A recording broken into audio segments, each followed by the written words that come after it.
কদিন আগে যে চিকেন এনেছিল সেদিন সলিড পিসগুলো এই যে আলাদাভাবে এভাবেই এনেছিল, এর আগের দিনও এনেছিল, কারণ মিঠির জন্য মোমো বানানোর জন্য।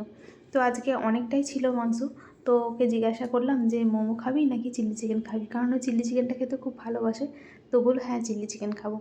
তো এই যে চিলি চিকেনটা অবশ্য কালকে রান্না করব, তবে আগের দিন আমি এই যেটাকে ম্যারিনেট করে রাখছি, তাহলে পরের দিন অনেকটা কাজ এগিয়ে থাকবে, অত তাড়াহুড়ো হবে না। তো একদমই যেহেতু বোনলেস ছিল, তো সুন্দরভাবে আমি সমানভাবে ছোটো ছোটো করে কেটে নিয়েছিলাম। তারপর এই যে মশলাগুলো মাখিয়ে এখন ডিপ ফ্রিজে রেখে দেবো। তো এইভাবে মেখে রাখলে চিকেন পকোড়াগুলো বেশ সফট হবে আর কাজটাও এগিয়ে থাকবে। তো এই যে রান্নাবান্না কমপ্লিট করে তারপর এখন চিকেনটাকে ম্যারিনেট করে রাখলাম, আর এখন ফিরে এলাম পরদিন রান্নাবান্না কমপ্লিট করার পর। রান্নাবান্না সব হয়ে গেছে, সব শেষে এখন এই যে চিলি চিকেনটা বানাবো। তো এই যে একটা ডিম দিয়ে দিলাম, আর বাকি মশলা দিয়ে আগের থেকে ম্যারিনেট করা ছিল, কাজটা তো অনেকটা এগিয়ে আছে। সাথে দিয়ে দিচ্ছি কর্নফ্লাওয়ার আর ময়দাটা একটু কম দিয়েছি কর্নফ্লাওয়ারের তুলনায়। তো এখন এগুলো দিয়ে এই যে ভালো করে মাখিয়ে নিলাম।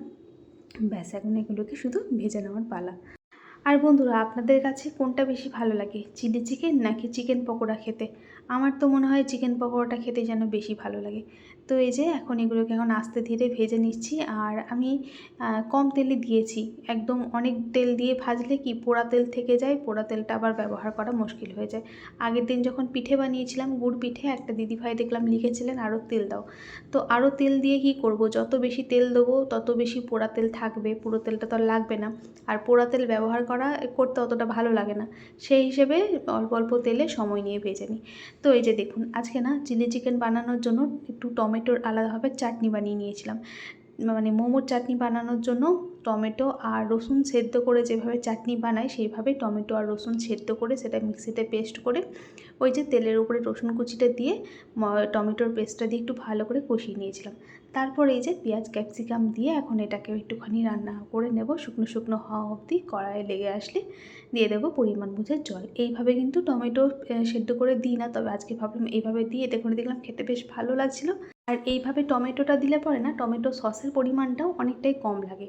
তো এই যে পেঁয়াজ ক্যাপসিকাম দিয়ে একটু কষিয়ে নেওয়ার পর একটা বাটির মধ্যে জল দিয়ে টমেটো সস আর চিলি সস দিয়ে গুলিয়ে রেখেছিলাম, সেটাও দিয়ে দিয়েছিলাম। এর মশলাটা একটু কড়াই লেগে আসলে জল দিয়ে একটুখানি ফুটিয়ে নিয়ে পকোড়াগুলোকে দিয়ে দিলাম।